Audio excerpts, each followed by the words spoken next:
Imagine inheriting an old forgotten cabin in the woods, only to discover it already occupied by five breathtakingly beautiful women who whisper with a chilling smile, "You can handle all five of us?"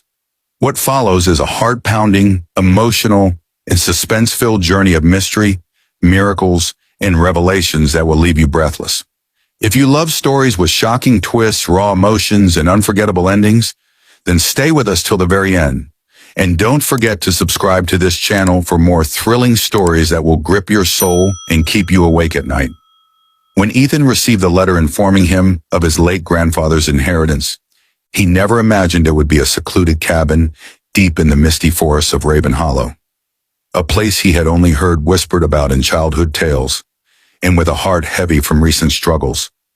The loss of his parents in a car accident, a job that barely paid enough to keep him afloat, and the loneliness gnawing at his soul. He saw this inheritance as both a curse and a chance at a new beginning. But nothing could have prepared him for what awaited him beyond that creaking wooden door. For as he pushed it open, the scent of cedar and mystery filled the air, and five women, each more striking than the other, emerged from the dim light like shadows given life, their eyes glimmering with secrets, their beauty almost otherworldly. And one of them, with raven black hair and emerald eyes, stepped forward, her voice a silken dagger as she whispered, "You can handle all five of us?" A question that was less an invitation and more a challenge. For Ethan felt a chill crawl up his spine, the kind that warns of danger cloaked in allure, and though his instinct told him to turn and flee, something deeper urged him to stay, because he sensed that this was not just about him, but about a legacy his grandfather had left unfinished. A legacy buried in pain, secrets, and maybe redemption. And as the women introduced themselves, Elara, the leader with eyes that could pierce through lies, Seraphine, whose golden hair shone like dawn, and whose smile masked sorrow, Lilith with fiery auburn locks and a temper that burned just as hot, Nyx, quiet and haunting, her dark eyes carrying storms, and Selene, the youngest, fragile yet with a wisdom that did not belong to her age. Ethan realized this cabin was no ordinary inheritance. It was a sanctuary, a prison, and a battlefield all at once. And the women, bound to it by a promise they refused to explain, tested him with questions and riddles, with kindness and cruelty, with warmth and sudden coldness, until Ethan felt as if he were being pulled apart by invisible hands. But still he stayed, because something in their eyes, behind the sharpness, the beauty, the danger, spoke of suffering, of lives broken and chained. And as nights turned into days, he uncovered fragments of the truth. His grandfather had been their protector, their jailer, and their redeemer, all at once, for these five women were not ordinary. They were bound by a curse older than time, punished for sins they did not commit.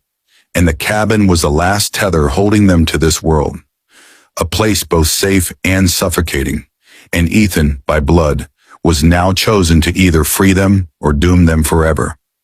Yet as he wrestled with fear and compassion, he found himself drawn to their stories, their scars, the way Elara's strength hid a vulnerability she never dared show, the way Seraphine's laughter broke into sobs when she thought no one was watching, the way Lilith's anger was only armor for the grief of losing a child long ago, the way Nyx's silence screamed louder than words, and the way Selene's innocence was fractured by visions of what was to come. And slowly what began as suspicion grew into trust, even love, until Ethan realized he was no longer just an outsider, but part of a fragile, trembling family stitched together by fate. And yet the question remained, what did it mean to handle them? For late one stormy night, as thunder shook the cabin and shadows danced like demons on the walls, the women revealed the final truth, that the curse could only be broken if Ethan accepted the weight of all five souls upon his own, to carry their pain, their sins, their dreams, to become the vessel through which they might finally be free. And if he failed, the curse would consume him, his soul trapped alongside theirs for eternity. And with tears burning his eyes, Ethan realized this was the true test, not of strength, not of desire, but of love and sacrifice, for handling all five of them meant handling the storms of their hearts, the tragedies of their past, the rage of their losses, and the fragile hope of their futures. And as he spoke the words of acceptance, light burst through the cracks of the cabin, searing and divine, the walls trembling as if the forest itself bowed to the moment, and the women, once cursed, began to glow, their forms shifting between sorrow and serenity, until one by one they placed their hands on his chest, their burdens pouring into him like fire and water, agony and ecstasy, and Ethan screamed, not from pain but from the sheer weight of feeling every heartbreak, every betrayal, every fleeting joy they had endured across lifetimes. And in that moment he understood his grandfather's silence. For no man could describe such a miracle. No words could capture the fusion of souls that left him, broken yet whole, shattered yet stronger. And when the light dimmed, the cabin no longer felt like a prison, but like a home reborn. The women now free to walk the earth without chains, their eyes brimming with gratitude, love, and something eternal. And though Ethan collapsed to the floor, drained and trembling, he smiled through the tears, for he knew he had not just inherited a cabin, but a destiny fulfilled. And as dawn broke over Raven Hollow, painting the forest in gold, Ethan stood with the 5 women by his side, no longer strangers, no longer cursed, but bound together by choice, by sacrifice, by love that defied the boundaries of life and death. And as their voices echoed in harmony, whispering promises of a future unchained, Ethan whispered back, knowing the world would never understand the miracle that had occurred in that forgotten cabin.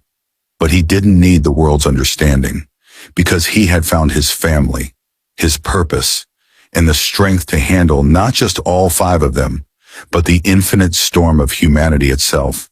And the forest, once silent, now sang with them, carrying their story to anyone willing to listen, anyone daring to believe in the impossible, anyone who knew that sometimes the greatest inheritances are not of wealth or land, but of love, sacrifice, and the courage to face the unknown.